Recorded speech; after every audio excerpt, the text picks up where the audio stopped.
Պարոն Վարդանյան, դուք որպես համահայկական ճակատ կուսակցության ղեկավար, ինչու հենց միացաք ԴՕԿ կուսակցությանը։ Մենք ի սկզբանե ոչ էինք արել համախմբման։ Երկրորդ հարցը ինչու միացանք ԴՕԿ-ին, հենց խի ընտրեցինք ԴՕԿ կուսակցությանը, որովհետև երկար ժամանակ նայելով բոլոր կուսակցությունների ծրագրերը, բոլոր կուսակցությունների անդամներին, իրանց գործելավոճը եւ գաղափարախոսությունները, մեզ մեր ծրագրերի հետ համընկնում էր ԴՕԿ կուսակցության ծրագրերը եւ ԴՕԿ կուսակցության սկզբունքները։ Այդտեղից ելնելով որոշում կայացվեց, երկար բանակցություններ արեցինք ԴՕԿ կուսակցության հետ, մոտ 3 ամիս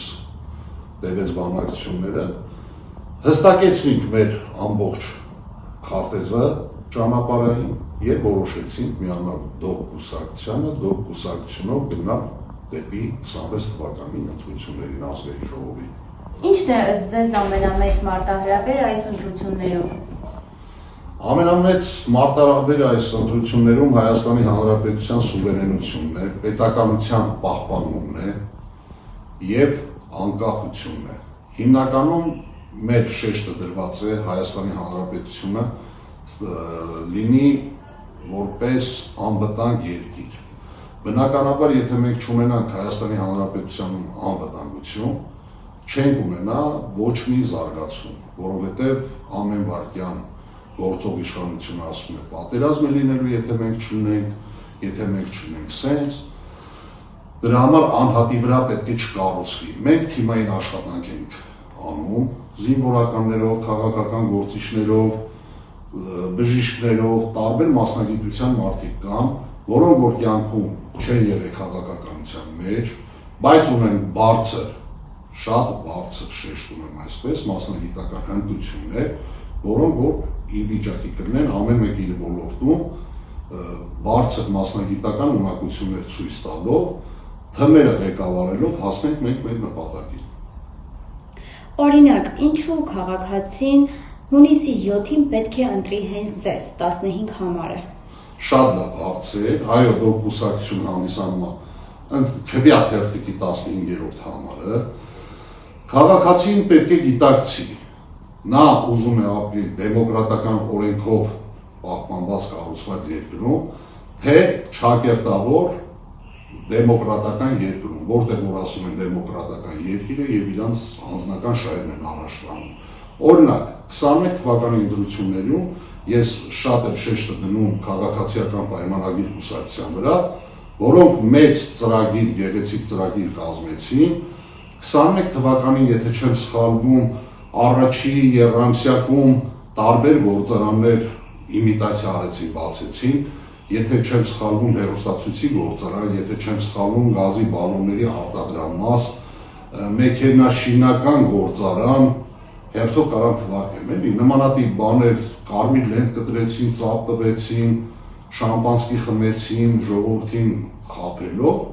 ցուցադրեցին, որ այո, սարքեցին նոտարական գրասենյակ Հայաստանի Հանրապետությունը։ Ամեն առավոտ կառավարությունը արտանում է եւ մի օրենք հանում է սահմանադրությունից զատ,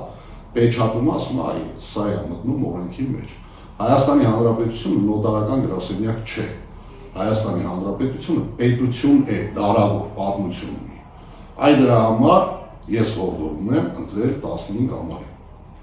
Ըստ ձեզ, պարոն Վարդանյան, այս 2026 թվականի ընտրություններին քաղաքացիները ակտիվ կմասնակցեն, թե ոչ։ Դա մի քիչ դժվար հարց է, որովհետև 30 տարի մեր քաղաքացիներին խաբելով, զզվացնելով, նույն դեմքերը տարբեր տեղերում հայտնվելով,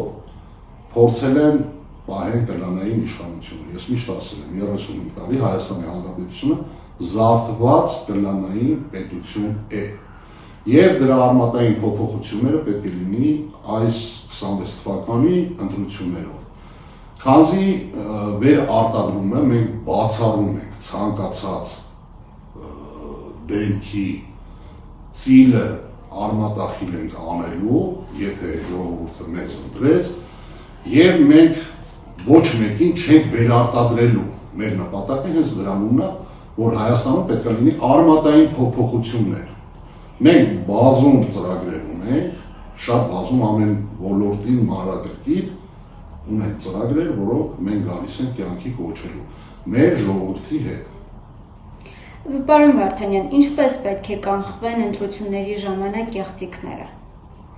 Կեղծիքները ընտրությունների ժամանակ բացահայտվելու են մեր կողմից անձամբ խիստ վերահսկողությամբ եւ դրանից հետևանքները բխելու քրեական գործ է։ Եթե այս մի անգամ